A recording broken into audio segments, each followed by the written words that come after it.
The third pillar of your marketing strategy is place, and that is where should you put your content, where should you advertise? And the simplest answer is where are your target personas looking for information before they make a buying decision? So let's take Eric as our sample persona again. And Eric is young, he's dynamic. So how are we going to reach Eric when he's making a buying decision? Well, because Eric is very social, probably talks a lot with friends, we could expect that Eric is, given his age group, given his demographic, his interests, he's probably on Instagram. So that may be something we would consider having a presence on in order to reach Eric. Is Eric going to be on Facebook? Well, actually, probably yes, because Eric needs to communicate with his family. His family's on Facebook, therefore Eric is on Facebook. What about LinkedIn? Is Eric on LinkedIn? Well, he's a young professional, so yes, of course he's on LinkedIn and we can reach him there with our content. What about Twitter? Well, Eric's not really into Twitter, so let's say we just have a presence on Twitter because if somebody goes to check us out, we do want to make sure that we're visible, plus there's some SEO credit in having another link into our website. So sure, we'll be on Twitter, but that's not really where we're going to focus most of our attention in order to find Eric. Should we be on TikTok? Well, possibly. Even though Eric is not a teenager, Eric may still check out TikTok videos. He may still find some interesting content. Clearly, we're not going to put the same type of content out on LinkedIn as we would on TikTok, but we can certainly reach Eric there probably more organically rather than through a paid strategy. What about YouTube?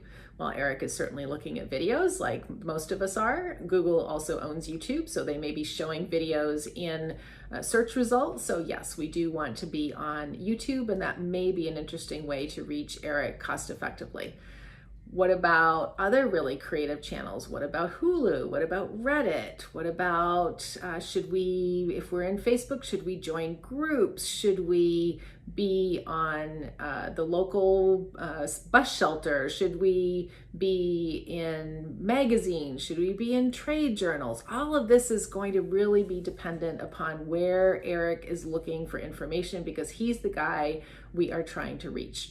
When you're thinking about reaching Eric, don't just be limited to where you can reach him directly, but maybe you can reach him through a third party. Are you reselling your products or services through anyone? And should you try to reach that reseller perhaps?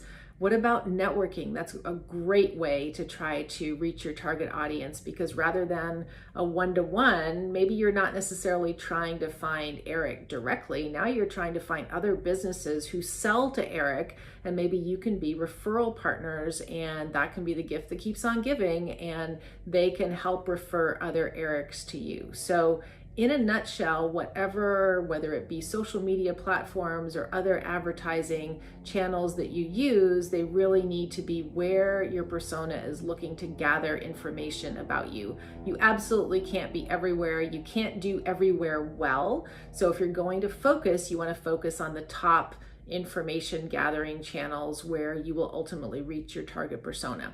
And consider that there's an element of promotion that relates to branding, and there's an element that relates to actual lead generation, and the two really work closely in concert together. So when you're making your place or your location or channel decisions, consider your branding as well, because someone might find you on one channel, but then they're going to go and check you out on another channel. They might find you on Instagram and go check out your website. Maybe they will find you through an ad and they're going to go check out your social media to see what you're all about. In general, people are pretty savvy and they know that what's on your website is more of the business type information that you want to share with people, and social media is a little bit more behind the scenes, and we want to learn a little bit about what you're all about and the types of topics that are really important to you.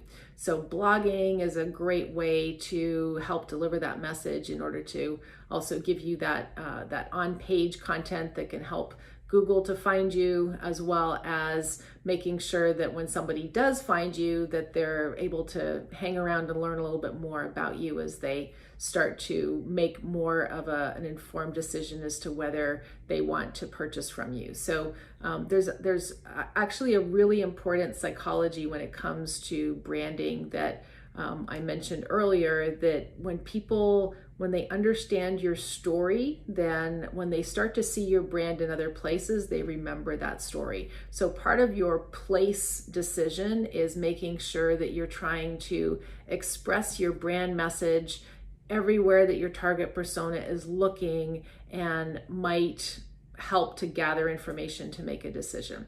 And then your more promotional or your lead generation is going to be something that will be supported by that branding strategy. So the two really work closely in concert together. So that is your third pillar, which is place. And the next pillar that we will talk about is promotion and more of your message.